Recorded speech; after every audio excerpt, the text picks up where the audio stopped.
ఏమీ కార్మైకల్ అనే ఒక యవ్వన స్త్రీ విదేశాల నుండి మన భారతదేశం వచ్చింది. తమిళనాడులో పరిచర్య ప్రారంభించింది.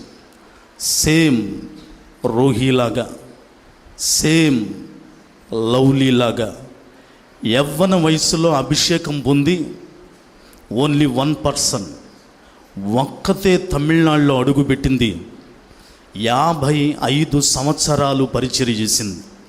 ఎవరి మధ్య తెలుసా? మైనర్ బాలికలుగానే ఉండి వ్యభిచారానికి బానిసలైపోయిన వాళ్ళు. అంటే ఇంకా వయసులోనికి రాలా, అలాగని చిన్న పిల్లలు కూడా కాదు.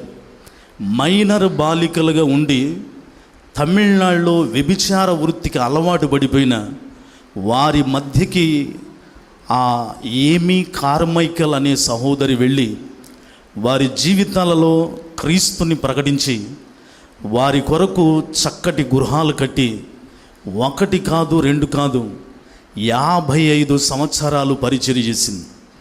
రోహిణి లవ్లీని అభిషేకం చేస్తున్నప్పుడు వారిద్దరిలో నాకు ఏమీ కార్మైకల్ పరిచర్య జ్ఞాపకం వచ్చింది. ప్రియులర్, ఎలాగో తెలుసా?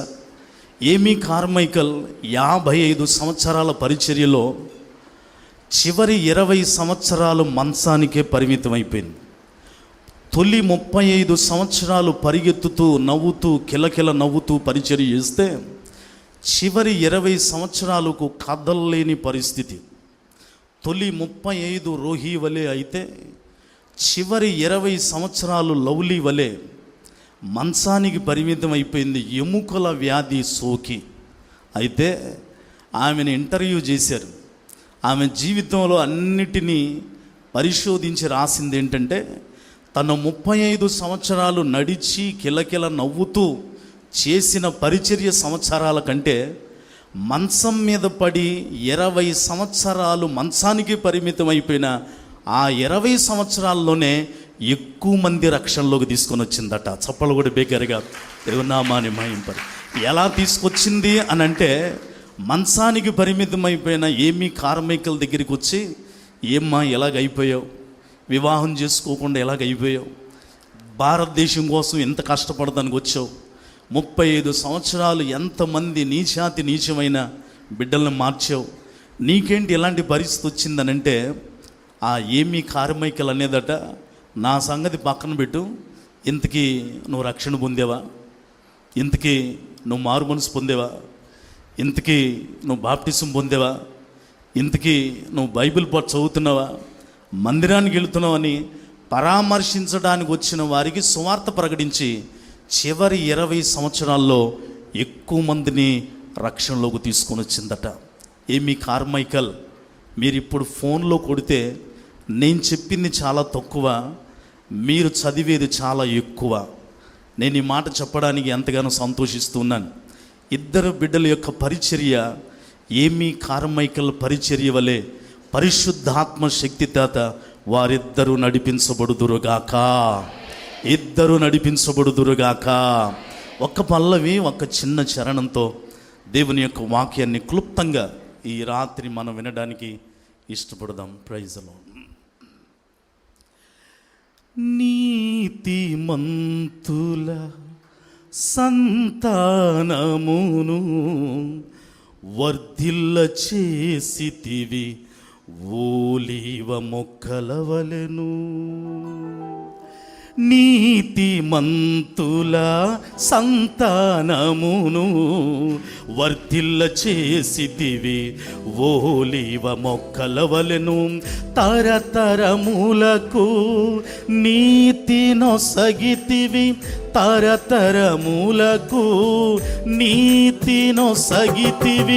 నీతి సూర్యుడా స్తుతి చేతు నిన్నే, నీతి సూర్యుడా స్తుతి చేతు నిన్నే. ఎన్నో మేలులు చేసితివి యెహోవా, అందరికి ఉపకారివి. ఎన్నో మేలులు చేసితివి యెహోవా అందరికి ఉపకారివి. హల్లెలూయా స్తోత్రమయా నీకే మహిమ కలుగునయా. హల్లెలూయా స్తోత్రమయా నీకే మహిమ కలుగునయా.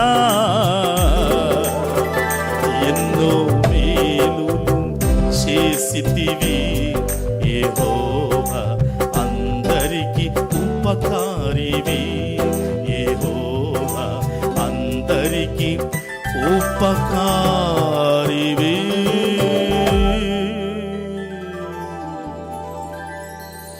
హల్లెలూయా. చిన్న వాక్యాన్ని చదువుకుని దేవుని యొక్క విషయాలను కొద్దిగా మనం జ్ఞాపకం చేసుకోవడానికి ఇష్టపడదాం. మనందరికీ వెల్ నోటెడ్ స్క్రిప్చర్, మనందరికీ ఎంతగానో సుపరిచితమైన వచన భాగం అపోస్తలుడైన పౌలు గారు దెస్సలోనికైలకు రాసిన మొదటి పత్రిక 5వ అధ్యాయం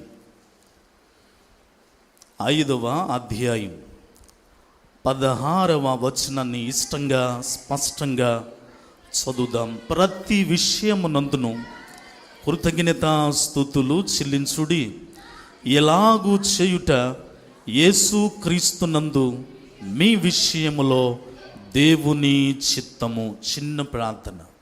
పరిశుద్ధుడువైన తండ్రి, మహోన్నతుడువైన దేవ, నివున్నతమైన ఘనమైన బలమైన నామమునకు కృతజ్ఞతా స్తుతులు తెలియచేసుకునే మరొక ఆయుష్తో కూడిన సుదినం మా జీవితంలో పొడిగించి అనుగ్రహించినందుకు స్తోత్రాలు.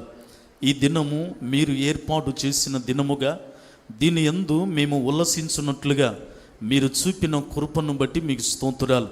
మీ దీనదాసులునైనా దేవుని యొక్క పనిముట్టుగా అత్యద్భుతంగా వాడబడుతూ ఉన్న మీ యొక్క దీనదాసుల యొక్క కుటుంబముల నుంచి వారి యొక్క విలువైన సంతానంగా రోహిణి లవ్లీని ప్రభు మీరు అభిషేకించుకున్న సందర్భాలను బట్టి మీకు స్తోత్రాలు. అపోస్తలుడైన పౌలు గారు గలతీ 2:2లో చెప్పినట్టుగా దేవ దర్శన ప్రకారమే వెళ్ళి తిని అన్నట్టుగా బిడ్డలిద్దరిని కూడా వారి దర్శన ప్రకారం కాకుండా, వారి తల్లిదండ్రుల దర్శన ప్రకారం కాకుండా, వారి యొక్క మంచిని కోరుకునే వారి దర్శన ప్రకారం కాకుండా పౌలు గారిని దేవదర్శన ప్రకారము నడిపించినట్టుగా బిడ్డలిద్దరిని కూడా యవ్వన కాలంలో నీ విజన్తో వాళ్ళని అభిషేకించినందుకు స్తోత్రాలు. అయితే జరిగించబడిన కార్యక్రమాన్ని బట్టి కృతజ్ఞత స్తుతులు చెల్లిస్తూ కృతజ్ఞత కూడిక కూడా ఏర్పాటు చేసుకునే సహృదయాలను మీరు అనుగ్రహించినందుకు స్తోత్రాలు.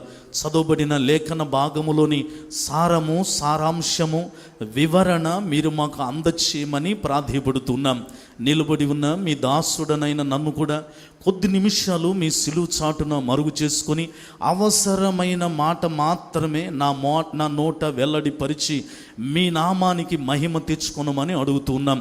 చెరి వచ్చిన బిడ్డలందరూనైనా మందిరం లోపట, మందిరపు వెలుపట కూర్చొని వాక్యాన్ని ఆలకిస్తున్న ప్రతి హృదయం కూడా నీ మాటలను శ్రద్ధగా వింటున్నైనా మరలా నెమర వేసుకొని వాక్యాన్ని ఇతరులకి బోధిస్తూ వాక్య ప్రకారం పోలి నడుచుకునే కృపను కూడా దయచేయమని, ఈ వాక్య పరిచర్య ముగింపు పర్యంతం వరకు కూడా ఎలాంటి ప్రతికూలతలు పనిచేయబడకుండా సమస్తమును మీ స్వాధీన ఆధీనంలో నిలుపుకున్నామని యేసు నామమున అడిగి వేడుకొనుచున్నాము తండ్రి. ప్రియులరా, దేవుని వాక్యం మీదే మన మనస్సును కొద్ది నిమిషాలు మనం జాగ్రత్తగా నిలుపుతాం. నేను ఎక్కువ టైం తీసుకోను, కానీ మనం ఎంతవరకు వినగలమో let us hear very short message. ఈ రాత్రి క్లుప్తమైన సందేశాన్ని నేను మీ మధ్య ఉంచాలని నేను ఆశపడుతున్నాను.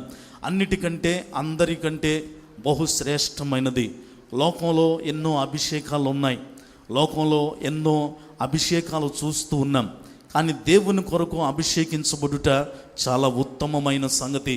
అరుణ్ కుమార్ పాస్టర్ గారు బిడ్డలిద్దరిని కూడా అభిషేకిస్తూ వారి నోట చేసిన ప్రార్థనలో ఒక కుమార్తెను ఆ రోజు వారి జ్ఞాపకం చేశారు. ఆ కుమార్తె ఎవరు అనంటే యెఫ్తా కుమార్తెను వారి జ్ఞాపకం చేశారు. ప్రియులరా, తన తండ్రి పడిన మనోవేదన ఈ దినాన తల్లిగారు వరకుమారి అమ్మగారు ప్రార్థన చేస్తున్నప్పుడు కూడా ఎంతోమంది బాధపడుతున్నారయ్యా, అయితే ఇది సంతోషించదగిన విషయము అని అమ్మగారు ప్రార్థనలో జ్ఞాపకం చేస్తున్నట్టుగా యెఫ్తా కుమార్తెకు కూడా దేవుని పని కొరకు, దేవుని కొరకు సమర్పణ చేసేటప్పుడు యెఫ్తా కూడా ఎంతో వేదన పడి ఉంటాడు. కానీ దేవుని తలంపులు మీ తలంపుల వంటివి కావు అని బైబిల్ చెప్తుంది. ప్రియులారా, ఈ రోజుకి స్టిల్ నౌ ఇప్పటికీ కూడా యెఫ్తా కుమార్తె ఏ కొండ మీదకి వెళ్ళిపోయి తన్ను తాను చివరి దినం వరకు కూడా దేవుని కొరకు సమర్పించుకొని తన ప్రాణాన్ని నైవేద్యంగా దేవునికి బలిదానం చేసేసిందో ఆ కొండ దగ్గరికి ఈ రోజు కూడా ఇజ్రాయెల్ దేశంలో ఉన్న వివాహం కాని కన్యకలందరూ కూడా సంవత్సరంలో 3 రోజులు వెళ్ళి ఆ కొండ మీదకి ఎక్కి వెళ్ళి వారి వివాహం కాని యవ్వన కన్యకలందరూ కూడా 3 days ఫుల్ ఫాస్టింగ్లో ఉండి ఉపవాసం ఉండి కన్నీరు కార్చి ప్రార్థన చేసి 4వ దినాన కిందకి దిగి వస్తారట. ఎందుకు తెలుసా? యెఫ్తా కుమార్తె అంత త్యాగం మా జీవితంలో లేకపోయినా అట్లీస్ట్ తనలో 5% అయినా 1% అయినా మేము నీ పని కొరకు వాడబడాలి ప్రభువా అన్నట్టుగా ఈ రోజు కూడా ఇజ్రాయిల్ కన్యకలు వెళ్ళి ప్రార్థన చేసినట్టుగా ఖచ్చితంగా నా మట్టుకు నేను నమ్ముతున్నాను. ప్రియులరా, ఒక యవ్వన వయసులో రోహి లవ్లీ తీసుకున్న ఆ శుభ సందేశపు ఆ యొక్క తీర్మానాలను బట్టి నా మట్టుకు నేను నమ్ముతున్నాను. ఈ రోజున యెఫ్తా కుమార్తె తన జీవితాన్ని అర్పించిన ఆ కొండ దగ్గరికి వెళ్ళి కన్యకలు ప్రార్థించినట్టుగా రోహి లవ్లీ కూడా అనేక మంది కన్యకలకు మాదిరిగా మార్చబడుతున్నారు. దేవునికి స్తోత్రం చెప్పండి బిగ్గరగా. ఇందును బట్టి, ఇంత మహత్తరమైన కార్యాన్ని బట్టి కృతజ్ఞత కూడిక ఏర్పాటు చేసుకుంటూ ఈ చక్కటి ఆరాధనలో పాల్గొన్న మనతో అపోస్తలుడైన పౌలు దెస్సలోనిక సంఘానికి చెప్పిన మాటే మనతో కూడా మాట్లాడుతున్నాడు. ఏంటో తెలుసా? ప్రతి విషయమునందును దేవునికి కృతజ్ఞత స్తుతులు చెల్లించాలి. Gratitude praises are most important in every life. ప్రతి జీవితంలో కూడా కృతజ్ఞత స్తుతులు అన్నది చాలా ప్రాముఖ్యమైన సంగతి అండి. ఎవరో ఒక ఆయన ఏమన్నాడు తెలుసా? లోకంలో స్వచ్ఛమైన గజ దొంగంటూ ఎవడన్నా ఉన్నాడు అని అంటే వాళ్ళు స్టువార్ట్పురం దొంగలు కాదు, కానీ ఊర్లు దోచుకునే వాళ్ళు కాదు, కానీ స్వచ్ఛమైన గజ దొంగంటూ ఎవరన్నా ఉన్నారు అని అంటే వాడు కృతజ్ఞత లేనుడే అని అన్నాడు. ప్రియులరా, అందుకే మనం ఏది చేసినప్పటికీ కూడా ప్రతి విషయము నందును దేవునికి ఏం చెల్లించాలంట? కృతజ్ఞత స్తుతులు చెల్లించాలి. ప్రియులరా, అందుకే చూడవలసిన పనులే 92వ కీర్తనలో బైబిల్ చెప్తా ఉంది, యెహోవాను స్తుతించుట మంచిది. వేరొక చోట బైబిల్ మనతో మాట్లాడుతుంది, స్తుతి చేయుట యథార్థవంతులకు శోభస్కరము. కొలస్సీలకు రాసిన పత్రిక 3వ అధ్యాయంలో బైబిల్ చెప్తుంది, మాట చేతనైనను క్రియ చేతనైనను ఏది చేసినప్పటికీ కూడా తండ్రి అయిన దేవునికి కుమారుని ద్వారా కృతజ్ఞత స్తుతులు చెల్లించుడి. The second king of Israel దేశానికి 2వ రాజుగా ఉన్నాడు దావీదు చేసిన మహత్తరమైన పని ఏంటో తెలుసా? దినమునకు 7 మార్లు స్తుతించాడట. చేతులుండి పైకి బిగ్గరగా స్తోత్రం చెప్దాం. హల్లెలూయా. కనుక శ్రేష్టమైన అభిషేకపు కార్యక్రమానికి ఎందరో అమూల్యమైన దైవ సేవకుల సమక్షంలో జరిగిన ఆ కార్యక్రమాన్ని దేవుడు ఇంత ఆశ్చర్యకరంగా జరిగించినందుకు కృతజ్ఞతగా ఏర్పాటు చేయబడిన ఈ ఆరాధనలో పౌలు మనతో మాట్లాడుతున్నమాట, ప్రతి విషయమునందునో కృతజ్ఞత స్తుతులు చెల్లించాలి. ఏ విషయాలలో కృతజ్ఞత స్తుతులు చెల్లించాలి? ప్రతి విషయము అని అన్నాడు ఆయన. అన్నీ మనం వినలేను, కానీ ఈ రాత్రి ప్రియులరా క్లుప్తంగా సందేశంలో నేను ఒక 5 విషయాలు మీతో నేను జ్ఞాపకం చేయాలని ఆశపడుతున్నాను. ప్రతి విషయమునందును కృతజ్ఞత స్తుతులు చెల్లించుడి. ఏ విషయాలలో కృతజ్ఞత స్తుతులు చెల్లించాలో ఒక 5 విషయాలు నేను మీకు జ్ఞాపకం చేస్తాను. వాటికంటే ముందుగా మరొక విషయాన్ని నేను మీతో పంచుకోవాలని ఆశపడుతున్నాను ప్రియులరా. అదేంటో తెలుసా? దెస్సలోనికైలకు రాసిన పత్రికలో, మొదటి పత్రికలో 5 అధ్యాయాలు మనకి కనబడతాయి. చాలా జాగ్రత్తగా వినాలి. 5 అధ్యాయాలు 5 అనుభవాలు మనకి నేర్పుతాయి. ఏంటి ఆ 5 అనుభవాలు తెలుసా? తెస్సలోనికైలకు రాసిన మొదటి పత్రిక మొదటి అధ్యాయము దేని గురించి మాట్లాడుతుందంటే ఇట్ స్పీక్స్ అబౌట్ సాల్వేషన్. ఇది రక్షణను గురించి మనతో మాట్లాడుతుంది ప్రియులరా. సందర్భం ఏదైనా సరే ఒక్కటే అవసరమైంది, ఏంటో తెలుసా? ఇక్కడ ఇంకా రక్షణ పొందని వాళ్ళు వెలుపట లోపట ఎవరైనా కూర్చొని ఉంటే ఈ రాత్రి రక్షణ పొందేవా సహోదరి సహోదరుడా, ఆలోచన చేయమని ప్రభు పేరిట నేను మనవి చేస్తూ ఉన్నాను. తెస్సలోనికైలకు రాసిన మొదటి పత్రిక మొదటి అధ్యాయము రక్షణను గురించి మాట్లాడితే రెండవ అధ్యాయము పరిచర్యను గురించి మాట్లాడుతుంది ప్రియులరా. పరిచర్య ప్రతి వ్యక్తి జీవితంలో చాలా ప్రాముఖ్యమైంది. బిడ్డలు కూడా దేని కొరకు ఇప్పుడు వాళ్ళు అభిషేకించబడ్డారు అని అంటే దేవుని పరిచర్య చేయుట కొరకు అభిషేకించబడ్డారు ప్రియులరా. నీ జీవితంలో నా జీవితంలో కూడా పరిచర్య చేసే అనుభవం ఖచ్చితంగా ఉండాలి. యేసుక్రీస్తు ప్రభువారు ఈ లోకానికి వచ్చింది పరిచర్య చేయటానికే వచ్చారన్న సంగతి మనం జ్ఞాపకం చేసుకోవాలి. ఇంకా నెంబర్ 3 మూడవ అధ్యాయం దేని గురించి మాట్లాడుతుంది అంటే స్పిరిచువల్ స్టెబిలిటీ గురించి మాట్లాడుతుంది. అంటే ఆత్మీయ స్థిరత్వాన్ని గురించి మాట్లాడుతుంది ప్రియులరా.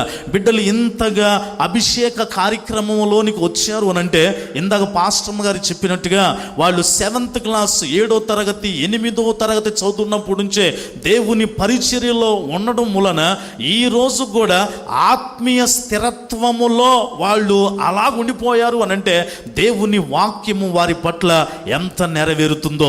ఇది వింటున్న మన జీవితంలో స్థిరత్వం ఉందా అన్నది ఒక ప్రశ్న ప్రియులరా. నెంబర్ 4 తెస్సలోనికైలకు రాసిన మొదటి పత్రిక 4వ అధ్యాయం మనకి ఏం మాట్లాడుతుంది, ఏం నేర్పుతుందంటే బాధలు విచారాలు ప్రియులరా.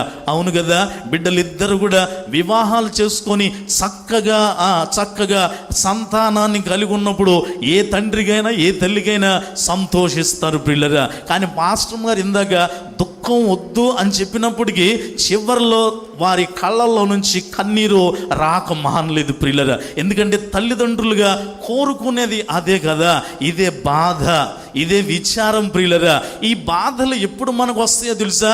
రక్షణ పొందిన తర్వాత, మళ్ళీ మొదటి నుంచి వస్తున్న పరిచర్యలో నిలబడిన తర్వాత, మనల ఆత్మీయ స్థిరత్వం ఎంత బాగుంటే అంతగా బాధలు విచారాలు వచ్చినప్పటికీ 5వ ఆఖరి అధ్యాయం తెస్సలోనికైలకు రాసిన మొదటి పత్రిక ఆఖరి 5వ అధ్యాయం దేని గురించి మాట్లాడుతుంది అంటే రెండవ రాకడ గురించి మాట్లాడుతుంది. చప్పలు కూడా బిగ్గరగా దేవునామాన్ని మహింపరుదాం. అపోస్తలుడైన పౌలు గారి యొక్క ఏ పత్రికలైనా ఎంత సీరియల్గా అంటే క్రమంగా ఉంటాయో తెలుసా అండి? మొదటి అధ్యాయం రక్షణతో ప్రారంభించి ఆఖరి అధ్యాయం రాకడతో ముగించాడు ప్రియులరా. అవును, వీరి పరిచర్య కూడా అనేకులను రక్షణలోనికి నడిపిస్తూ రాకడకు సిద్ధపరుచుదురుగాక. మనం కూడా చేరి వచ్చిన మనం రక్షణతో ప్రారంభించబడిన మన విశ్వాస జీవితాల్లో రాకడ వరకు మనకు కలిగిన వాటిని గట్టిగా పట్టుకుందుముగాక. ఇలాంటి అపురూపమైన తెస్సలోనికైలకు రాసిన మొదటి పత్రిక ఆఖరి 5వ అధ్యాయం 16వ వచనంలో మనం చదువుకున్న మాట, ప్రతి విషయమునందును కృతజ్ఞత స్తుతులు చెల్లించాలి. ప్రతి విషయము, ఏ విషయాలు? 5 విషయాలు ఈ రాత్రి నేను మీతో మాట్లాడాలని ఆశపడుతున్నాను ప్రియులరా. కృతజ్ఞత చాలా ప్రాముఖ్యమైనది. చాలా జాగ్రత్తగా విందాం. ఒకరోజు ఒక ఊరిలో బాగా డబ్బున్న వ్యక్తి తన ఏసీ కార్ తీసుకొని అలా ప్రయాణమే వెళ్తా ఉన్నాడట. కొంచెం దూరం వెళ్ళిన తర్వాత, అంటే సిటీ అవుట్స్కట్స్ దాటాడు. సిటీ దాటిన తర్వాత సడన్గా కారు ఆపేశాడు. ఆపేసిన ఆ డబ్బున్న ఆ మంచి వ్యక్తి కారు దిగి తన చేతిలో ఉన్న ఖరీదైన సెల్ ఫోన్ పట్టుకొని అలాగ నడుచుకుంటూ వెళ్ళిపోతున్నాడట. ఎక్కడికి వెళుతున్నాడు అని చూస్తే రోడ్డు ప్రక్కన పెంట కుప్పం ఒకటి ఉంది. పక్కన ఏదో ఫంక్షన్ జరిగింది అనుకుంటా. ఎంగిలి ఇస్తరాకులన్నీ తీసుకొచ్చి అక్కడ పడేస్తే ఆ ఎంగిలి ఇస్తరాకుల దగ్గర ఒక 6.5 సంవత్సరాలు వయసున్న ఒక బాబు ఒంటి మీద చొక్కా లేదు, డ్రాయర్ మాత్రమే ఉంది. ఎండకి చెమటలు కారిపోతున్నాయి, డొక్కలన్నీ ఎండిపోతున్నాయి. వాడు చేస్తున్న పని ఏంటో తెలుసా? ఎంగిలి ఇస్తరాకులు తెరిచి వాటిలో మిగిల్చిన అన్నాన్నంతా పోగు చేసుకొని ఆత్తరంగా తింటా ఉన్నాడట. ఈ దృశ్యం ఈ డబ్బున్న మంచి వ్యక్తి కళ్ళల్లో పడి కారు ఆపేసి కిందకి దిగి తన చేతిలో ఉన్న ఖరీదైన ఫోన్తో ఆ పిల్లోడిని అటు అటు 4 ఫోటోలు తీసి ఆ ఫోన్ జేబులో పెట్టుకొని ఆ 6.5 సంవత్సరాల బాబుని తట్టి పైకి లేపి, ఎరా నీకెవరు లేరా అని అడిగాడట. వాడు ముద్ద మింగేసి, నాకు ఎవరు లేరు అయ్యగారు. అదేంటరా ఎవ్వరు లేకుండా ఎలాగా ఉంటారు? అమ్మ, నాన్న, పెద్దమ్మ, బాబాయ్, మామయ్య ఎవ్వరు లేరా? లేదయ్యా, నాకు ఊహ తెలిసిన దగ్గర నుంచి ఇలాగే రోడ్లమ్మిడి తింటున్నా, షాపుల ముందు పడుకుంటున్నాను అనగానే ఆ వ్యక్తి మనసు కరిగిపోయి, నాతో వస్తావా, మంచి బట్టలు ఇప్పిస్తా, మంచి ఆహారం తినిపిస్తా అనగానే అలాగే అయ్యగారు అంటూ కళ్ళమ్మిటి వస్తున్న కన్నీళ్లు తుడుచుకొని ఖరీదైన ఏసీ కారులోకి కూర్చున్నాడు. ఆ అబ్బాయిని ఆ వ్యక్తి తన ఇంటికి తీసుకుని వెళ్ళిపోయి 3వ అంతస్తున్న అటాచ్డ్ బాత్రూంలో తనే చక్కగా స్నానం చేయించి వాడికి ఒక పనివాడిని పంపించి వాడి సైజు బట్టలు తెప్పించి ఆ డైనింగ్ టేబుల్ మీద పంచభక్ష పరమాణాలు సిద్ధపరిచి భోంచేపించి చేసి ఏసీ రూమ్లో పడుకోబెట్టాడు. ఆ వ్యక్తి చేసిన పని ఏంటో తెలుసా? పిల్లోడు పడుకున్న ఆ రాత్రి తన ఫ్యామిలీ లాయర్ ఒక వ్యక్తి ఉంటే ఆ లాయర్కి ఫోన్ చేశాడట. రేపు డిన్నర్ వాడి పేరు పలానా, నా ఇంటి పేరే, నేను ఆ పిల్లోడిని దత్తత తీసుకుంటున్నాను, నా సొంత కుమారుడిగా వీలునామా తయారు చేసి తీసుకురా, నేను సంతకం పెడతా అన్నాడట. అలాగే వీలునామా తయారు చేసి పొద్దుటే వస్తే ఆ అబ్బాయిని ఈ ఉన్నత కుటుంబంలో ఉన్న రిచ్ పర్సన్ కుమారుడిగా దత్తత తీసేసుకున్నాడు. ప్రియులరా, వీడి పరిస్థితులన్నీ మారిపోయాయి, వీడి సరిహద్దులు విశాలపరచబడ్డాయి, వీడి హోదా మార్చబడింది, వీడి నడక మారింది, వయస్సులో పెద్దోడైపోయాడు. ఇంచుమించు 25-26 ఇయర్స్ వచ్చేసాయి. కానీ వీడి జీవితంలో కృతజ్ఞత లేకుండా బ్రతకడం మొదలుపెట్టాడు. ప్రియులరా, ఎంత కృతజ్ఞత లేకుండా మారిపోయాడు తెలుసా? డాడీ ఒకరోజు బిజినెస్ పని నిమిత్తం ఫారిన్ వెళ్ళిపోయి సడన్గా ఇంటికి తిరిగి వస్తే ఈ లోపు వీడు చేస్తున్న పని ఏంటంటే ఆ హాల్లో పెద్ద డైనింగ్ టేబుల్ వేయించేసి ఫ్రెండ్స్ అందరిని పిలిపించి మందు సిగరెట్లు తాగుతూ ఎంజాయ్ చేస్తూ ఉంటే కాలింగ్ బెల్ మోగుతూ ఉంది, ఒక్కడ కూడా లేకపోవట్లేదు. చివరికి వీడే లెగుసుకుంటా అలాగ లేచి తలుపు తీస్తే ఎదురుగా డాడీ కనబడితే కనీసం గౌరవం లేకుండా వీడు సిగరెట్ తాగుతూ ఆ డాడీ ముఖం మీద ఎలాగా ఊదితే ఆ డాడీ ఏం చేయలేదు. పిల్లరా, వాడి వైపు అలాగా చూశాడు. వాడు తూల్తా వెళ్ళి వాడి సీట్లో కూర్చొని ఉంటే డాడీ అలాగే చూసి ఏం మాట్లాడకుండా గదిలోనికి వెళ్ళిపోయి ఒక ఫోటో ఆల్బమ్ చేత్తో పట్టుకొని వచ్చాడట. ఒక ఫోటో ఆల్బమ్ చేత్తో పట్టుకొని వచ్చి కుర్రోళ్ళతో ఎంజాయ్ చేస్తున్న ఆ కుమారుడి కళ్ళ ముందు ఆ ఫోటో ఆల్బమ్ పెట్టి ఇలా తట్టి అన్నాడట, నానా ఈ ఫోటోలో ఉంది ఎవరో గుర్తుపట్టగలవా? ఈ ఫోటోలో ఉంది ఎవరో గుర్తుపట్టగలవా? 2 పర్యాయాలు తట్టి చెప్పేసరికి వాడు సిగరెట్ పక్కన పడేసి కళ్ళెలా నులుముకొని చూస్తే వాడి కళ్ళల్లో నీళ్లు తిరగడం ప్రారంభించాయి. సిగరెట్లన్నీ పక్కన పడేస్తున్నాడు, బాటిల్ సరిదేస్తున్నాడు, పైకి లేచి ఫ్రెండ్స్ అందరిని వెళ్ళిపోండ్రా ఇక్కడి నుంచి అని అరిచేసాడు. వీడు మోకాళ్ళు వేయటం మొదలు పెట్టాడు. ఎందుకో తెలుసా? ఆ ఫోటోలో ఉంది వీడే, ఆ ఫోటోలో ఉంది వీడే. 6.5 సంవత్సరాల టైంలో ఈ డబ్బున్న మంచి వ్యక్తి వాడు ఎంగిలిస్తరాకుల్లో పోగు చేసుకొని తింటున్నప్పుడు తీసిన ఫోటోలే అవసరం అవుతాయి అని ఆల్బమ్ లాగా తయారు చేసి ఇప్పుడు ఆ ఆల్బమ్ అన్ని వాడి కళ్ళ ఎదుట పెడితే వాడి పరిస్థితి ఏంటో వాడికి అర్థమైంది. ప్రియులరా, నిజమైన పశ్చాత్తాపంతో రియల్ రిపెంటెన్స్తో ఆ తండ్రి పాదాల మీద పడి ఒకటే మాట అన్నాడు, daddy please forgive me daddy, నానా దయచేసి నన్ను క్షమించు, నా స్థితి గతి లేని పరిస్థితి, నాకు హోదా ఇచ్చావు, నా కుమారుడిగా ఇచ్చావు, నా పరిస్థితులన్నీ మార్చావు, కానీ నేను స్వచ్ఛమైన గజ దొంగలాగా నేను కృతజ్ఞత లేకుండా నీ హృదయాన్ని ఎంతో గాయపరిచానో, నా పరిస్థితి ఏంటో నాకు తెలియచెప్పావు గనుక నా మరణము వరకు మరలా నీ హృదయాన్ని గాయపరచనని పశ్చాత్తాపం చెందాడు ప్రియులరా. మరలా తండ్రి క్షమించి కింద పడిన వాడిని మరలా యాహోను గాని యేసు రొమ్మున అనుకున్నట్టుగా ఈ తండ్రి కుమారుని గుండెలకు హత్తుకున్నాడు ప్రియులరా. ఈ రాత్రికాల సమయంలో నిజమైన కృతజ్ఞత అంటూ ఉంటే ప్రియులరా, ఇది మన యొక్క నోటితో చెప్పడం కంటే saying gratitudes are good but giving gratitudes are better అన్నాడు ఒక ఆయన. ఇచ్చే కృతజ్ఞతలు మంచివే కానీ చెప్పే కృతజ్ఞతలు కానీ ఇచ్చే కృతజ్ఞతలు చాలా శ్రేష్టమై ఉన్నట్టుగా మన జీవితాలు కూడా, అమ్మాయ మనం ఈ లోకములోనికి ఏమీయో తీసుకొని రాలేదు, ఏమీయో తీసుకొని పోలేము అని బైబిల్ చెప్పినట్టుగా ఏమీ లేని మన పరిస్థితులు కూడా ఆ 6.5 సంవత్సరాల బిడ్డ లాంటి వాళ్ళమే.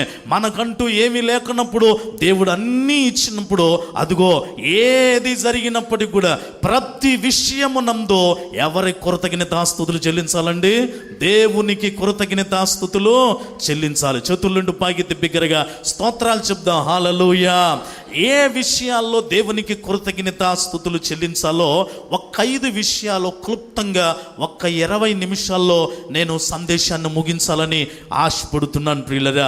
నెంబర్ 1, మొదటిగా ఏ విషయములో దేవునికి కృతజ్ఞతాస్తుతులు చెల్లించాలంటే రోమీలకు రాసిన పత్రిక 1వ అధ్యాయములోనికి ఒకసారి రండి. 21వ వచనాన్ని జాగ్రత్తగా చదువుదాం ప్రియులరా.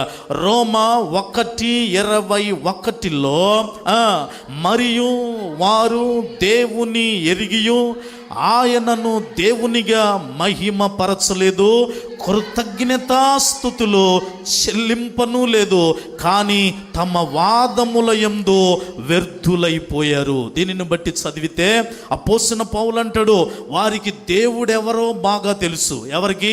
రోమాలో ఉన్న వారికి, రోమాలో ఉన్న సంఘస్థులకి దేవుడు ఎవరో బాగా తెలుసు.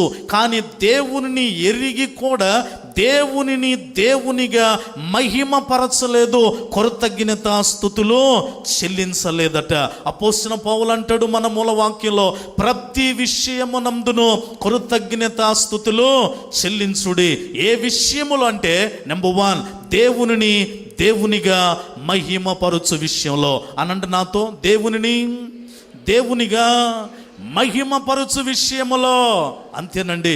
దేవునికి ఇవ్వాల్సిన మహిమ, దేవునికి ఇవ్వాల్సిన విలువ, దేవునికి ఇవ్వాల్సిన ఘనత, దేవునిని దేవునిగా మహిమపరచు విషయంలో కృతజ్ఞతాస్తుతులు చెల్లించాలి ప్రియులరా. ఇవి మనుషుల్లో లేవు కనుకనే చూడవలసిన పనిలేదు. యెషయా గ్రంథములో దేవుడు చెప్పే మాట ఏంటో తెలుసా? 1:2లో అంటాడు, ఆకాశమా ఆలకించు, భూమి చెవియొగ్గు. నేను పిల్లలని పెంచి పెద్దవారిని చేస్తే వారు నాకు ఏం చేస్తున్నారట? తిరగబడి చేస్తున్నారు. అంటే కృతజ్ఞత లేదు, కృతజ్ఞత స్వభావం లేక నేను పెంచి పెద్ద చేస్తే నా మీద తిరుగుబాటు చేస్తున్నారు. పైన కింద రెండిటిని సాక్ష్యంగా పెట్టుకున్నాడు ప్రియులరా. ఈ లోపు మధ్యలో మనం ఉన్నాం, జాగ్రత్త. అందుకే కృతజ్ఞతాస్తుతులు చెల్లించాలి. ఇది మీ విషయంలో ఇట్స్ విల్ ఆఫ్ గాడ్, ఇది దేవుని చిత్తము ప్రియులరా. దేవునిని దేవునిగా ఎందుకు మహింపరచాలో తెలుసా? వినండి ప్రియులరా. మనం ఇక్కడ కూర్చున్న మీరు కానీ నేను కానీ మనందరం కూడా ఎలాగా ఉద్భవించబడ్డాం తెలుసా? బాల్ పాయింట్ పెన్ తీసుకొని వైట్ పేపర్ మీద చిన్న చుక్క పెడితే ఎంత సూక్ష్మంగా ఆ డాట్ ఉంటుందో అంత చిన్న చుక్కలాగా నేనైనా మీరైనా మనందరమైనా అమ్మ కడుపులో గర్భసంచిలో చిన్న చుక్కలాగా అమ్మ కడుపులో పిండంగా పడ్డాం ప్రియులరా. ఆ చిన్న చుక్కని దేవుడు అని ఊదేయకుండా ఎంత కేర్ తీసుకొని చిన్న చుక్కని కాస్త 1/4 అంగుళం పిండంగా, 3 అంగుళాలు పిండంగా, నెల పిండంగా, 3 నెలల పిండంగా, 6 నెలలు 9 నెలలు పాపగా లేదా బాబుగా డిజైన్ చేసి అమ్మ గడుపులోంచి భద్రంగా భూమి మీద ఆయన వెయ్యకపోతే ఈ రోజున ఒక వ్యక్తిగా, ఈ రోజున ఒక హోదా కలిగిన వ్యక్తిగా, ఈ రోజున అన్ని కలిగిన వ్యక్తిగా నువ్వు ఉండేదానివి, ఉండేవాడివి కాదు ప్రియులరా. చిన్న చుక్కన దేవుడు ఊదేస్తే నేను ఈ బాటికి ఎక్కడ ఉండేవాడినో. కనుక చుక్కనైన నన్ను చక్కగా నిలబెట్టి నీ పరిచర్యలో వాడుకుంటున్నావు ప్రభువా. నీవు లేకపోతే నేను లేను గనక నిన్నుగా మహిమపరుస్తూ కృతజ్ఞతాస్తుతులు చెల్లిస్తాను. చేతుల్లో పైకెత్తి బిగ్గరగా స్తోత్రం చెప్పండి. హల్లెలూయా. అందుకే బైబిల్లో ఒక మాట ఉంది, దేవోక్తి లేని ఎడల జనులు కట్టు లేక తిరుగుతారంట. ఏమి లేక తిరుగుతారండి? కట్టు లేక. దేవోక్తి దేవుని దగ్గర నుంచి వచ్చింది కనుక దేవునిగా మహిమపరుచు కృతజ్ఞతాస్తుతిలో చెల్లిద్దాం. ఇక రెండో విషయాన్ని నేను మీకు జ్ఞాపకం చేస్తాను. నేను లోపలికి వెళ్ళడం లేదు, క్లుప్తంగానే 5 విషయాలు జ్ఞాపకం చేస్తాను ప్రియులారా. 145వ కీర్తనలోనికి ఒకసారి మనం రాగలిగితే, రెండవదిగా ఏ విషయములో మనము దేవునికి కృతజ్ఞతాస్తుతులు చెల్లించాలి? 145వ కీర్తన 10వ వచనాన్ని చదువుతారమ్మా. 145:10, యెహోవా నీ క్రియలు నీకు కృతజ్ఞతాస్తుతులు చెల్లించుచున్నవి. మనం కూడా చెల్లిద్దామా? చేతులను పైకి స్తోత్రం చెప్పండి, బిగ్గరగా చెప్పండి. రెండవదిగా 145వ కీర్తనలో దావీదు అంటాడు, నీ క్రియలే నీకు కృతజ్ఞతాస్తుతులు చెల్లిస్తున్నాయి. అంటే దీని అర్థం నెంబర్ 2, రెండవదిగా ఏ విషయములో దేవునికి కృతజ్ఞతాస్తుతులు చెల్లించాలంటే ఆయన చేసిన క్రియల విషయములో. అనండి నాతో, ఆయన చేసిన క్రియల విషయంలో. నెంబర్ 1 దేవునిగా మహిమపరుచు విషయంలో. నెంబర్ 2 ఆయన చేసిన క్రియల విషయంలో. ఈ కుటుంబంలో కూడా రోహి పట్ల దేవుడు చేసిన క్రియ, లవ్లీ పట్ల దేవుడు చేసిన క్రియ, శామ్యుల్ పట్ల దేవుడు చేసిన క్రియ, పరిచర్య పట్ల దేవుడు చేసిన క్రియ, నీ జీవితంలో వ్యక్తిగతంగా ఎన్నో క్రియలు చేసిన దేవుడైన, మన జీవితంలో కుటుంబ పరంగా ఎన్నో మేలులు చేసిన దేవుడైన, మన జీవితాల్లో సంఘపక్షంగా లేకపోతే ఫైనాన్షియల్గా, ఆరోగ్యంగా ఎన్నో క్రియలు మన పట్ల జరిగించిన దేవునికి మాత్రమే మహిమ కలుగునుగాక. అందుకే నీ క్రియలే నీకేం చెల్లిస్తున్నాయి ప్రభువా? కృతజ్ఞతాస్తుతులు చెల్లిస్తున్నాయి. ఆయన కార్యాలు కంటికి కనబడవు, చెవులకు వినబడవు, హృదయానికి గోచరం కాదు ప్రియుల. ఆయన కార్యములు గంభీరములు. ఆమెనంటే బిగ్గరగా. ఆయన క్రియలు గొప్పవి. ఆమెనంటే బిగ్గరగా. ఆయన క్రియలను బట్టి, చేసిన క్రియలను బట్టి మనం ఆయన కృతజ్ఞతాస్తుతులు చెల్లించాలి ప్రియులరా. ఆయన కార్యాలు చాలా ఆశ్చర్యంగా ఉంటాయి కదండి. ఒక తండ్రికి 2 కుమార్తెలు ఉన్నారంట. ఇలాగే చిన్నప్పటి నుంచి భక్తిలో పెంచుతూ పెద్ద అయిన తర్వాత 2కి వివాహాలు చేసేసారు ప్రియులరా. పెద్దమ్మాయినేమో ఒక మంచి రైతుకిచ్చి పెళ్లి చేశారు. చిన్నమ్మాయినేమో కుండలు తయారు చేసుకొని జీవించే ఒక కుమ్మరికిచ్చి పెళ్లి చేశారు. వివాహం అయిన తర్వాత తరచూ అమ్మ నాన్న 2 వస్తూ ఉన్నారు. 3 సంవత్సరాలు అయిపోయిన తర్వాత తండ్రి తల్లితో అంటున్నాడు, పిల్లలిద్దరిని చూడాలని ఎందుకో మనసు లాగుతుంది, మనకి పశువులు ఉన్నాయి కనుక 2 వెళితే వీటికి మేత పెట్టేవాళ్ళు ఎవరు ఉండరు కనుక నువ్వు ఉండు, ఈసారికి నేను వెళ్ళొస్తా 2 దగ్గరికి అని అన్నాడట. సరే అయ్యా వెళ్ళిరా అనంది భార్య. ఇప్పుడు పెద్ద కుమార్తె దగ్గరికి వెళ్ళాడండి. 2 రోజులు ఉన్నాడు. కుటుంబం కళకళలాడిపోతాం, కాపురం హాయిగా ఉంది, చక్కగా మురిసిపోయాడు. చూసుకున్నాడు. 2 రోజులు ఉన్నాడు. ఇక పెద్ద అమ్మాయి అన్నాడు, అమ్మ ఇప్పటికే వచ్చి 2 రోజులు అయింది, మళ్ళీ చెల్లాయి దగ్గరికి వెళ్ళాలి, అమ్మ ఒక్కతే ఉంది కనుక నేను వెళ్తానమ్మా అనగానే ఆ పెద్దమ్మాయి సరే నాన్న అంటూ బ్యాగ్ పట్టుకొని బస్సు ఎక్కించడానికి బస్ స్టాండ్ దగ్గరికే బై వాకబుల్ డిస్టెన్స్ నడిచి వెళ్ళగలిగిన దూరం వస్తూ ఉంటే పెద్దమ్మాయి తండ్రితో ఇలాగ అంటుందట, నాన్నగారండి మీరు చేసిన ప్రార్థన నేను ఈ స్థితికి ఆశీర్వదించబడ్డాను, మంచి భర్తనిచ్చావు, మంచి పిల్లల్ని దేవుడిచ్చాడు, నీ ప్రార్థన అమ్మ ప్రార్థనే నేను ఎంతగా ఆశీర్వదించబడ్డాను. ఒక ప్రార్థన అవసరం ఉంది నాన్నగారు, మీరు ఇంటికి వెళ్ళే దగ్గర నుంచి ఈ విషయాన్ని ప్రార్థనలో పెట్టండి అనగానే, ఏమ్మా ఏంటి అనగానే పెద్ద కుమార్తె చెప్తుంది, పోయిన సంవత్సరం మీ అల్లుడు గారు 3 ఎకరాలు వేసారు నాన్నగారు, ఈ సంవత్సరం 12 ఎకరాలు కౌలుకు తీసుకున్నాడు. వాతావరణం చూస్తుంటేనేమో అస్సలు ఎండలు విపరీతంగా మండిపోతున్నాయి, ఎక్కడ మబ్బులు పట్టడం లేదు. 12 ఎకరాలకి ఇంజన్తో నీళ్లు పెట్టాలంటే వచ్చే లాభం ఆటికే సరిపోద్ది కనుక నీ ప్రార్థనే నేను ఇలా ఉండడానికి కారణం కనుక నువ్వు ప్రార్థన చేయాలి. 12 ఎకరాలు తడిసిపోయేంత పైన వాన కురవాలి నాన్నగారు, వర్షం కొరకు ప్రార్థన చేస్తారా అనగానే ఖచ్చితంగా చేస్తాను తల్లి అంటూ బస్సు ఎక్కేసి చిన్నమ్మాయి దగ్గరికి వెళ్ళాడు. చిన్నమ్మాయి కాపురం ఇంకా కళకళలాడిపోతూ ఉంది. 2 రోజులు ఉన్నాడు అక్కడ. ఇక బయలుదేరి చిన్నమ్మాయి అన్నాడు, అమ్మ నేను ఎప్పటికీ వచ్చి 4 రోజులు అయిందిరా, అక్క దగ్గర 2 రోజులు, నీ దగ్గర 2 రోజులు, అమ్మ ఏం చేస్తుందో ఒక్కతే ఉంది కనుక నేను బయలుదేరుతాను అనగానే సరే నాన్నగారని ఆ అమ్మాయి కూడా బ్యాగ్ తీసుకొని బస్సు ఎక్కించడానికి వస్తూ ఈ అమ్మాయి కూడా ఏమంటుందో తెలుసా, నాన్నగారండి మీరు చేసిన ప్రార్థనే నేను కూడా ఇంతగా ఆస్వాదించబడ్డాను, నా కుటుంబం ఇంతగా దీవించబడింది, మీరు అమ్మ చేసిన ప్రార్థన కనుక నాకు కూడా ఒక ప్రార్థన వస్తుంది. ఏమ్మా ఏంటి చెప్పు అనగానే మీ అల్లుడు గారు చాలా కొండలు తయారు చేశాడు, వాతావరణం చూస్తేనేమో బాగా మబ్బు పట్టేస్తుంది, చొక్క వాన పట్టడానికి లేదు, ఎండ కావాలి, కొండలన్నీ ఎండిపోవాలి, మాకు మంచి లాభం రావాలి, ప్రార్థన చేయండి నాన్నగారు అనగానే ఇప్పుడు ఈయన డైలమాలో పడ్డాడు. ప్రియులారా, పెద్ద అమ్మాయికి ఏం కావాలి? బిగ్గరగా పెద్ద అమ్మాయికి ఏం కావాలి? ఇప్పుడు కూడా మనకేం కావాలండి? 4 రోజుల నుంచి వాతావరణం అంతా తెగ మారిపోయింది. మనకు కూడా ఏం కావాలి? ఇప్పుడు వర్షం కావాలనుకుంటున్నాం కనుక పెద్ద అమ్మాయి వర్షం కావాలి, ఇప్పుడు చిన్న అమ్మాయికి ఏం కావాలి? ఎండ కావాలి. బస్సు ఎక్కాడు కానీ మనసులో లేదు. ప్రియులరా, పెద్ద అమ్మాయి కోసం ప్రార్థన చేస్తే చిన్నమ్మాయి దుఃఖంలోకి వెళ్ళిపోద్ది, చిన్నమ్మాయి కోసం ప్రార్థన చేస్తే పెద్ద అమ్మాయి దుఃఖంలోకి వెళ్ళిపోద్ది. ఏంటి ప్రభువా ఇలాంటి సందిగ్ధత? ఇదే ఇందును బట్టి దావీదు 145లో మనం చదువుకున్న మాట, యెహోవా నీ క్రియలే నీకు కృతజ్ఞతాస్తుతులు చెల్లిస్తున్నాయి. ఏంటి ప్రభువా నేను ఎవరి కోసం ప్రార్థన చేయాలి? బస్సు దిగాడు, చాలా డల్గా ఇంట్లోకి వెళ్తుంటే ఆ ఆవిడ చూసి విచారంగా అనుకుంటుంది, మొత్తానికి పెద్దదాని కాపురంలో ఏదో నలతలు వచ్చి ఉంటాయి, చిన్నదాని కాపురంలో ఏదో కలతలు వచ్చి ఉంటాయి, లేకపోతే ఈ మనిషి ఎప్పుడు వచ్చినా ఆనందంగా ఎదురుబడి నవ్వుతూ వచ్చేవాడు, ముఖం వికారంగా మారిపోయింది, ఏంటా అని లోపలికి తీసుకెళ్ళి మంచినీళ్ళు ఇస్తూ, ఏయ్యా పెద్దదాని కాపురం ఏమైనా బాగాలేదా? అదేం లేదు, బాగానే ఉందిలే. మరి చిన్నదేమన్నా ఇబ్బందిగా ఉందా? బ్రహ్మాండంగా ఉంది. మరి నువ్వేంటి అలాగ ఉన్నావు?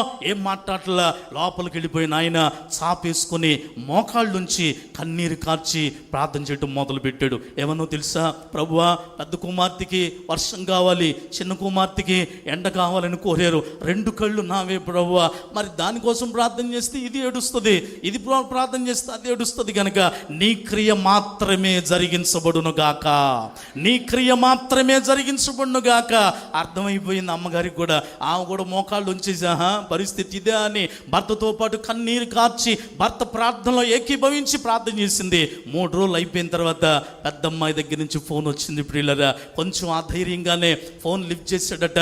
ఏమ్మా ఏంటి అని అడిగితే ఎలాంటి విచారపు వార్త వినాలో అంతంటూ ఫోన్ లిఫ్ట్ చేస్తే పెద్ద పాప అంటది, ప్రైజ్ లార్డ్ నానా, మీ ప్రార్థన దేవుడు విన్నాడు. దేవునికి స్తోత్రం చెప్పండి బిగ్గరగా.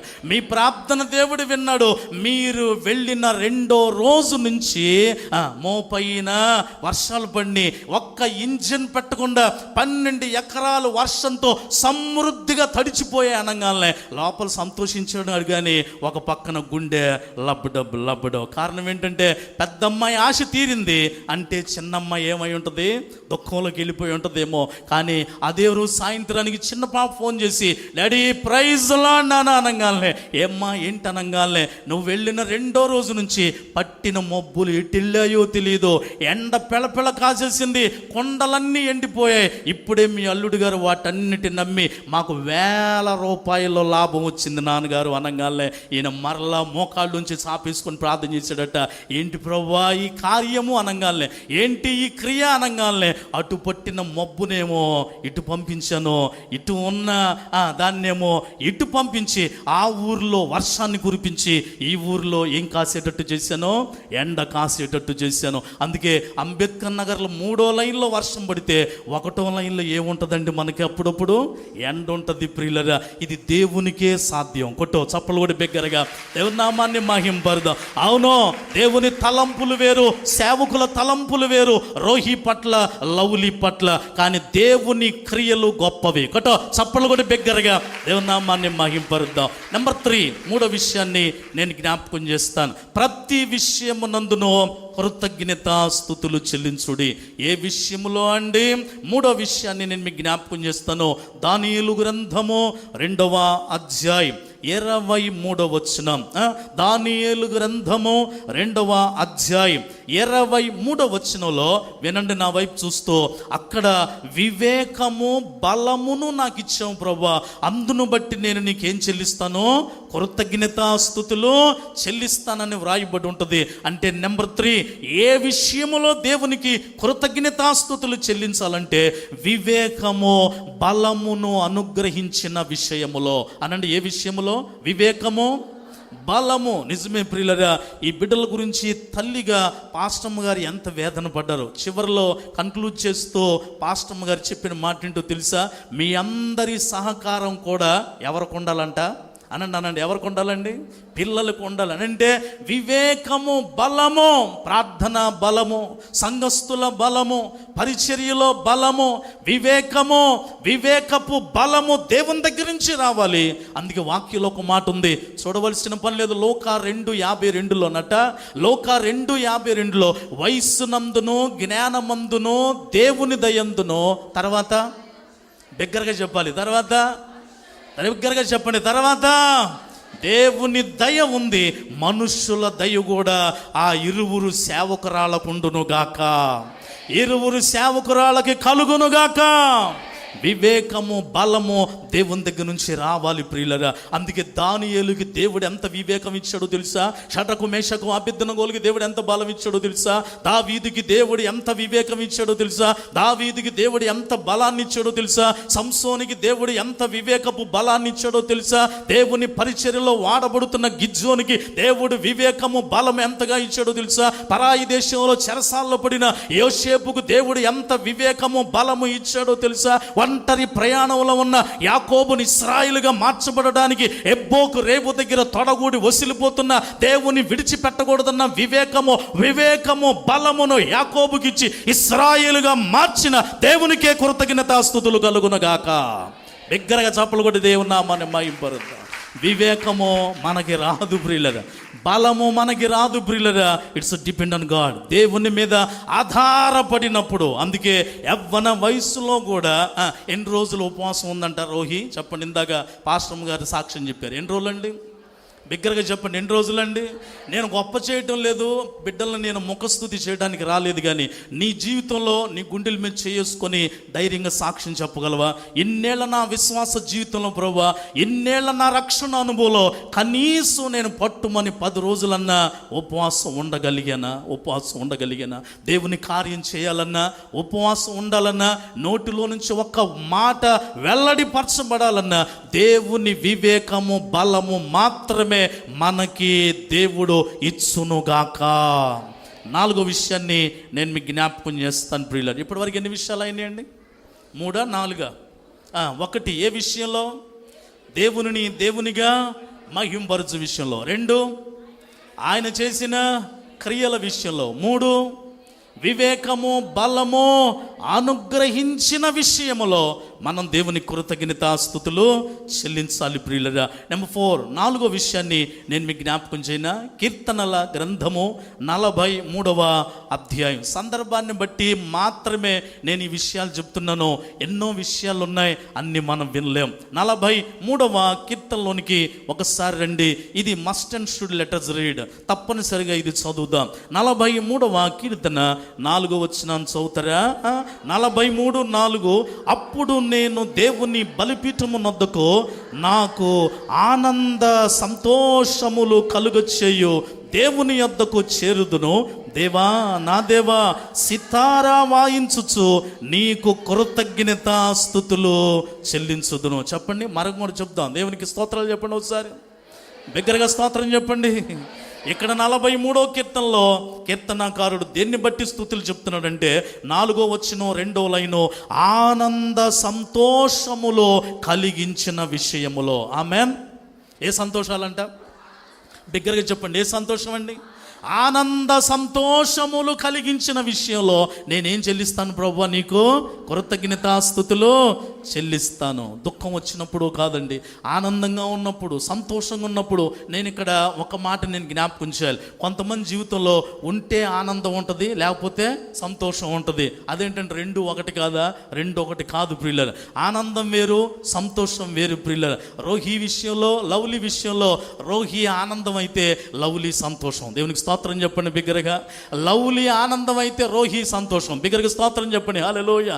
ఇంటిలో ఆనంద సంతోషాలు ఉండాలి ప్రియులరా. రెండు కలిపినప్పుడే దేవునికి ఏం చెల్లించాలంట? మనము కృతజ్ఞతాస్తుతులు చెల్లించాలి ప్రియులరా. ఆనందము సంతోషము దేవుల్లో ఎలాగా ఉన్నాయో మోకాళ్ళ అనుభవంలో ఉన్న వాళ్ళకే అర్థమవుతుంది ప్రియులరా. మరి ఇందాక ఫిజికల్గా టెస్ట్ మోని చెప్తున్నప్పుడు మరి పాస్టర్ గారేమో మంచి మంచి సంబంధాలు తీసుకొని వస్తున్నారు. ఒక్కొక్క సంవత్సరం ఒక్కొక్క అబ్బాయి గురించి, ఒక్కొక్క సేవకుడు గురించి చెప్తుంటే మరి వాటిని గురించి సంతోషించగా, బైబిల్లో ఒక మాట ఉంది, మన సబ్జెక్ట్ కాకపోయినా, పెళ్లి కుమారుడికి ఎవరిని చూస్తే సంతోషం అట? పెళ్లి కుమారుడు పెళ్లి కుమార్తెను చూసి సంతోషించున్నట్లుగా ఒక ఉపమానాన్ని దేవుడు, అంటే ఒక అలంకరణ దేవుడు అలా పెట్టాడు. అంటే యవ్వన వయసులో ఉన్న ఏ బిడ్డకైనా యవ్వన ఆశలు ఎలా ఉంటాయి అని అంటే ఇంచుమించు కూడా, నేను ఒక మంచి భర్తని సంపాదించుకోవాలి కదా, నేను ఒక మంచి భార్యను సంపాదించుకోవాలి, ఎలాగైనా రోహిలో ఒక ఆశ కలుగుతుందేమో అంటూ పాస్టర్ గారు పిలిచే ఆ ప్రేమ పిలుపులను కూడా అలాగా వెల్లడిపరుస్తుంది. అంటే అలాగైనా తన మైండ్ సెట్ మారుతుందేమో అని వీళ్ళు అనుకున్నారు. కానీ రోహిలో దేవుడు పెట్టింది ఏందో తెలుసా? దేవుడిచ్చే ఆనంద సంతోషం. కొట్టో చప్పలు కొట్టి బిగ్గరగా దేవుని నామాన్ని మహింపరుద్దాం ప్రియులారా. అందుకే ఈ ఆనంద సంతోషాలు ఆ అభిషేకపు దినాన దేవుడిచ్చాడు గనుక ఆ 43వ కీర్తనకారుడు కృతజ్ఞతాస్తుతులు చెల్లించినట్టుగా ఈ దినాన గనులైన సేవకులతో మనం కూడా దేవునికి స్తుతులు చెల్లిస్తున్నాం. దేవునికి మహిమ కలుగునుగాక. 5వది ఆఖరిది వినేసి మనం ప్రార్థన చేసేసుకుందామండి. ఎన్ని విషయాలు? 4 విషయాలు. 5వది ఆఖరిది కీర్తనల గ్రంథంలోనికి ఒకసారి రండి. ఇది విని మనం సెలవు తీసుకుందామా? 5వది ఆఖరిది ఏ విషయంలో మనం దేవునికి కృతజ్ఞతాస్తుతులు చెల్లించాలి? 116వ కీర్తనలోనికి ఒకసారి రండి. 116వ కీర్తన 16, 17 వచనాలు చదువుతారా? 16, 17 వచనాలు. యెహోవా, నేను నిజముగా నీ సేవకుడను, నీ సేవకురాలి కుమారుడనై ఉన్నాను. నీవు నా కట్లు విప్పి ఉన్నావు, నేను నీకు కృతజ్ఞత అర్పించెదను. దేవునికి ఇంకోసారి స్తోత్రం చెప్పండి. చేతుల నుండి పైకి స్తోత్రం చెప్పండి. ఇక్కడ దావీదు కూడా కృతజ్ఞత అర్పణ అర్పిస్తున్నాడు. ఎందుకనంటే 5వది ఆఖరిది కట్లు విప్పిన విషయములో. అనండి, ఏం విప్పినా? బిగ్గరగా చెప్పండి. ఏం విప్పినా? కట్లు విప్పిన విషయములో కృతజ్ఞతాస్తుతులు చెల్లిస్తున్నాడు ప్రియులరా. ఇది మస్ట్ అండ్ షుడ్ ప్రతి ఒక్కరి జీవితంలో కలిగి తీరాలి ప్రియులరా. రోహి విషయంలో, లవ్లీ విషయంలో కూడా ఎన్నో కట్లు. అంటే ఒకటి, దేవునిలోనికి రాకముందు పాపపు కట్లు, శాపపు కట్లు, దోషపు కట్లు. లాజరు సమాధిలోంచి తీయబడ్డాడు బయటికి, కానీ అతని కట్లు అలాగే ఉన్నాయి. యేసుప్రభు అన్నాడు, అతని కట్లు ఒప్పదీయండి.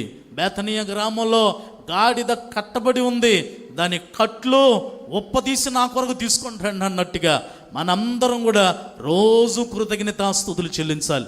ఏ విషయంలో తెలుసా? ఒకప్పుడు పాపిని ప్రభువా, పాపపు కట్లుని విప్పావయ్యా, నా దోషపు కట్లు విప్పావు ప్రభువా, నా యొక్క అతిక్రమాల కట్లు విప్పావు ప్రభువా, నా యొక్క లోకాశపు కట్లు విప్పావు ప్రభువా, నా నేత్రాశల కట్లు విప్పావు ప్రభువా, నా యొక్క జీవపు డంబపు కట్లు విప్పావు ప్రభువా, నా యొక్క అల్లరితో కూడిన ఆటపాటల కట్లు విప్పావు ప్రభువా, నా విమతముల కట్లు విప్పావు ప్రభువా, నా కామ వికారపు కట్లు విప్పావు ప్రభువా, నా అసూయ కట్లు విప్పావు ప్రభువా, నా స్వార్థపు కట్లు విప్పావు ప్రభువా, నా పైకి భక్తి కలిగిన వారి వలె ఉంటూ లోన శక్తిని ఆశ్రయించని కట్టుల్లో ఉన్న నాకు నా కట్లు విప్పావు ప్రభువా, అందును బట్టి నీకు కృతజ్ఞతాస్తుతులు. చప్పలు కూడా బేగరగా దేవుని నామాన్ని మహింపరుద్దామండి. ఇలాంటి కట్లలోంచి విడిపించబడుతూ దినము ప్రభువా నువ్వు నన్ను విప్పావు నాయన, నా అపరాధముల నిమిత్తం. ఎలాగిప్పాడండి కట్లైనా? మనందరికీ తెలిసిందే. మన కట్లు విప్పబడటానికి యేసయ్య కొట్టబడ్డాడు.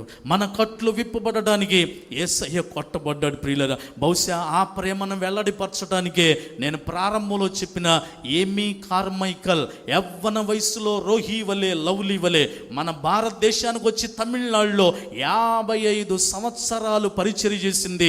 మన ఇండియాలోనే చనిపోయింది, మన ఇండియాలోనే ఆమె సమాధి చేయబడింది. ప్రియులరా, ఎక్కడో పుట్టి ఎక్కడో పెరిగి యవ్వన వయసులో అభిషేకం పొందుకొని భారతదేశంలో 55 సంవత్సరాల పరిచర్యలోనికి రావడానికి ఆ యవ్వన బిడ్డ కూడా కట్లన్నీ విప్పబడి దేవునిగా మహింపరుస్తూ ఆయన క్రియలను బట్టి కృతజ్ఞతాస్తుతులు తెలియచేస్తూ, అంతేకాదు వివేకము బలము, దేవుని పరిచర్యలు అవి లేకపోతే, అందులో మైనర్ బాలికల వ్యభిచారుల మధ్యకి వెళ్ళాలంటే వివేకము ఎంత బలము లేకపోతే, దేవుడిచ్చే శక్తి లేకపోతే అలాంటి పిల్లల్ని ఎలా మార్చాలి ప్రియులరా? అంతేకాదు వీటన్నిటిని బట్టి ఎక్కడ బాధ లేకుండా పరిచర్యలో ఆనంద సంతోషాలు కలిగించిన దేవునికి కృతజ్ఞతాస్తుతులు చెల్లించినట్టుగా బిడ్డల విషయంలో ఇన్ని విషయాలు జరిగించిన దేవునికి మనం కూడా కృతజ్ఞతాస్తుతులు చెల్లిస్తూ, మన విషయంలో కూడా, మన బిడ్డల విషయంలో కూడా, ప్రభువా మరి మా బిడ్డల విషయంలో కూడా, మా కుటుంబాల విషయంలో కూడా నీ చిత్తమే నెరవేర్చబడునుగాక, నీ చిత్తమే నెరవేర్చబడునుగాక. మన ఇష్టాల కంటే దేవుని ఇష్టాలు నెరవేర్చుకోవడం చాలా ఉత్తమమైన పని ప్రియులరా. నేను ఫైనల్లో ఒక్క విషయం చెప్పి ప్రార్థన చేస్తాను. చిన్నప్పటి నుంచి 2 పిల్లలు ప్రాణ స్నేహితులుగా పెరిగారు ప్రియులరు. కలిసి చదువుకున్నారు, కలిసి ఉద్యోగంలోకి అప్లై చేశారు. ఉద్యోగం వచ్చింది ఇద్దరికి, మిలిటరీలో జాబ్ వచ్చింది ఇద్దరికి. ఇద్దరు సైన్ చేయిస్తున్నారు, వచ్చి ఉద్యోగంలో జాయిన్ అయ్యారు. జాయిన్ అయిన రోజు ఒక ఫ్రెండ్ ఇంకో ఫ్రెండ్తో ఇలాగ అంటున్నాడట, అరే చిన్నప్పటి నుంచి కలిసి తిరిగాం, కలిసి చదివాం, కలిసి ఉద్యోగానికి అప్లై చేసాం, ఇద్దరికి ఒకే ఉద్యోగం వచ్చింది, ఇద్దరం ఒకే రోజు జాయిన్ అయ్యాం. ఇది మిలిటరీ జాబ్ కనుక ఖచ్చితంగా ఏదో ఒక రోజు యుద్ధం చేసే రోజు వస్తుందిరా. ఒక ఫ్రెండ్గా నేను నీతో ఒక నిబంధన చేస్తున్నాను. ఏంటో తెలుసా? యుద్ధంలో ఒకవేళ నేను పడిపోతే నా కోసం నువ్వు రావాలరా. ఇది నేను చేస్తున్నాను నీతో నిబంధన. నువ్వు కూడా నాతో అలా చేయనంగానే వాడు కూడా అంటున్నాడు, నువ్వు పడిపోతే నేను వస్తానురా, నేను పడిపోతే నువ్వు రావాలరా. నిబంధన చేసుకున్నారు, ఉద్యోగంలో జాయిన్ అయ్యారు. 2 నెలలు అయిన తర్వాత యుద్ధంలో పాల్గొనే రోజు వచ్చింది. భీకరమైన పోరాటం, శత్రు దేశంలోనికి వెళ్ళిపోవాల్సి వచ్చింది. LOC లైన్ ఆఫ్ కంట్రోల్ తోటి లోపలికి వెళ్ళిపోయి యుద్ధం చేస్తుంటే, కానీ యుద్ధంలో వీళ్ళు ఓడిపోవడం ప్రారంభించారు. వీళ్ళ పై అధికారి వీళ్ళకి మెసేజ్లు పంపించాడట, ఉన్న బలంగా మనోళ్ళందరూ కంబ్యాక్, వెనక్కి వచ్చేయండి, యుద్ధంలో మనం ఓడిపోబోతున్నాం, శత్రువులు గెలుస్తున్నారు కనుక. ఇప్పటికే మనోళ్ళు చాలామంది చచ్చిపోయారు, బతికున్న వాళ్ళు ప్రాణాలన్నా కాపాడుకుందరు, కానీ వెనక్కి వచ్చేయండి అంటే అందరు వెనక్కి వచ్చారు. అందరిలో ఒక్క ఫ్రెండే వెనక్కి వచ్చాడు ప్రియులరా. ఆ క్యాంపస్లో అందరు నిలబడితే వచ్చిన ఒక్క ఫ్రెండ్ అట అందరిని చూస్తున్నాడట. ఎందుకో తెలుసా? అందరు కనపడుతున్నారు కానీ నా ఫ్రెండ్ కనపడలేదు. ఎక్కడ వీడోనంటే రాలా, అంటే ఎక్కడో యుద్ధంలో పడిపోయాడు. మనసులో లేదు ప్రియులరా, మనసులో లేదు.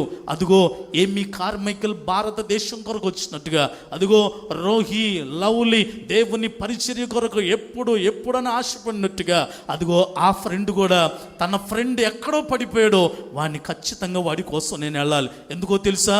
నిబంధన చేశాడు, తీర్మానం చేశాను కనుక వెళ్ళి ఆ పై ఆఫీసర్ దగ్గరికి వెళ్ళి అన్నాడట, సార్ నా ఫ్రెండ్ రాలేదు సార్. అందరూ వచ్చారు కానంటే ఆఫీసర్ అన్నాడట, అందరూ వచ్చి నీ ఫ్రెండ్ రాలేదు అని అంటే వాడి పాటికి చచ్చిపోయి ఉంటాడు అనగానే, అయినా సరేనండి నేను వెళ్ళి తీరాలి వాడి కోసం. ఎందుకు అనంటే నేను వాడితో ప్రమాణం చేశాను, నేను వాడితో నిబంధన చేశాను, వెళ్ళి తీరాలి. నో, నేను పర్మిషన్ ఇవ్వను, నీ ఓన్ రిస్క్ మీద వెళ్ళగలిగితే వెళ్ళు అనంటే సంతకం పెట్టి వెళ్ళిపోయాడు. మళ్ళీ లైన్ ఆఫ్ కంట్రోల్ LOC దాటి ఆ శత్రువుల భూగర్భంలోకి వెళ్ళిపోయి వెతుకుతా ఉంటే బోర్లగా పడిపోయి ఉన్నాడండి ఫ్రెండు. చచ్చిపోయాడేమో వీడు అన్నట్టుగా ఎంతో ఆతృతతో కిందకి కూర్చొని వెల్లికిలగా ఇలా తిప్పాడట. వెల్లికలుగా తిప్పంగానే ఫ్రెండ్ కాసేపటికి కళ్ళు తెరిచి ఫ్రెండ్ని చూసి గుర్తుపట్టి వాడి భుజాలని చేతులను రెండిలా పట్టుకొని ఏమన్నాడు తెలుసా? నువ్వెప్పుడు వస్తావా అని నీకోసం ప్రాణాన్ని బిగబట్టుకొని ఎదురు చూస్తున్నాను రా, నువ్వెప్పుడు వస్తావా అని నీకోసం కనిపెట్టుకున్నాను రా. ఆ మాటకి ఫ్రెండ్ హృదయం బరువు ఎక్కువైపోయింది. అవునరా, నువ్వు నా కొరకు కనిపెడతావని నాకు బాగా తెలుసు. నువ్వెక్కడో పడిపోయావు. నిన్ను మోయవలసిన బాధ్యత, నిన్ను తీసుకురావాల్సిన బాధ్యత నాది. ఎందుకో తెలుసా? నేను నిబంధన చేశాను. లే అంటూ పైకి లేపుతూ ఉంటే ఆ ఫ్రెండ్కు తీవ్ర గాయాలైపోయినాడు. కనీసం అడుగు తీసి వెళ్ళిపోతున్నాడు. ఈ వచ్చిన ఫ్రెండ్ చేసిన పని ఏంటో తెలుసా? ఆ ఫ్రెండ్ను భుజం మీద వేసుకొని 4 అడుగులు వేసాడు. 5వ అడుగు వేయంగానే ఫ్రెండ్ భుజం మీదే ప్రాణం విడిచాడండి. అలాగే తీసుకొని క్యాంపస్లోకి వెళ్ళిపోయాడు. ఒక టేబుల్ మీద పడుకోబెడితే ఆఫీసర్ చూసి ఏమన్నాడు తెలుసా? నేను చెప్పా ముందే వాడి పాటికి చచ్చిపోయి ఉంటాడని. ఇంత రిస్క్ చేసుకొని వెళ్ళి చచ్చిన శవాన్ని తీసుకొచ్చావు నువ్వు అనగానే అప్పుడు ఆ ఫ్రెండ్ ఏమన్నాడు తెలుసా? సార్, నేను వెళ్ళే టయానికి వాడు చచ్చిపోలేదు సార్, నేను వెళ్ళే టయానికి వాడు చచ్చిపోలేదు. మరేంటంటే నేను ఎప్పుడు వస్తానని నా కోసం ప్రాణాలు బిగపట్టుకొని కనిపెట్టుకుని ఉన్నాడు. ప్రాణం ఎక్కడ పోద్దో, నా ఫ్రెండ్ రాకపోతే నిబంధన తప్పిపోద్ది కదా, ప్రమాణం తప్పిపోద్ది కదా, పిలుపు తప్పిపోతుందేమో. నా ఫ్రెండ్ రావాలి, ప్రాణాన్ని బిగపట్టుకుని ఉన్నాడయ్యా. నా భుజాల మీద ప్రాణాన్ని విడిచిపెట్టాడు. ఈ మాట మీతో చెప్పడానికి కారణం కూడా ఏంటో తెలుసా? బహుశా నేను బలంగా నమ్ముతూ ఉన్నాను. ఆ బలమైన నమ్మకమే సేవకురాల్లో కూడా దర్శన రూపంలో వారికి ఇచ్చింది. ఏంటో తెలుసా? రోహి పట్ల, లవ్లీ పట్ల దేవుడు తలంపిదే ప్రియులను. ఆ ఫ్రెండ్ అయితే భౌతికంగా గాయాలైపోయి పడిపోతే నా ఫ్రెండ్ వస్తాడు, నన్ను లేపుతాడని ఎదురు చూశాడు ప్రియులరా. కానీ నీకు, నాకు, మనందరికి కూడా ఒక నిజమైన స్నేహితుడు ఉన్నాడమ్మా. ఆయన పేరేంటో తెలుసా? నజరేయుడైన యేసు ప్రియులరా. ఆయన కూడా నీ కొరకు, నా కొరకు కనిపెడుతున్నాడు. ఎప్పుడు తెలుసా? నువ్వెప్పుడు వస్తావా అని, నువ్వెప్పుడు రక్షణ పొందుతావా అని, నువ్వెప్పుడు దేవునిగా మహింపరుస్తావా, నువ్వెప్పుడు క్రియలకు దేవుని విషయంలో కృతజ్ఞతకు స్తుతులు చెల్లిస్తావా, నువ్వెప్పుడు ఇంకా ఆయన పాదాల చెంతకు వస్తావా. నువ్వు కూడా ఇలాగే యవ్వన కాలంలో రోహి, లవ్లీ వలె అంత అభిషేకపు పనిలోనికి రాలేకపోయినా, వారి పరిచర్యలోకైనా, వారి అనుభవాల్లోకైనా, వారితో పాటు కొండలు గుట్టలు దాటి ప్రయాణం చేసి సేవని పరిచర్యలో నువ్వెప్పుడైనా సహకరిస్తావని నీ కోసం కూడా దేవుడు ఎదురు చూస్తున్నాడు ప్రియులరా. దేవుని ఆశ తీర్చటమే అస్సలైన కృతజ్ఞత. చప్పలు కూడా బిగ్గరగా దేవుని నామాన్ని పైకి. దేవుని ఆశ తీర్చటమే అస్సలైన కృతజ్ఞత. అలాంటి కృతజ్ఞతతో దేవుడు మనల్ని ముందున్న దినములు, సంవత్సరములు నడిపించునుగాక.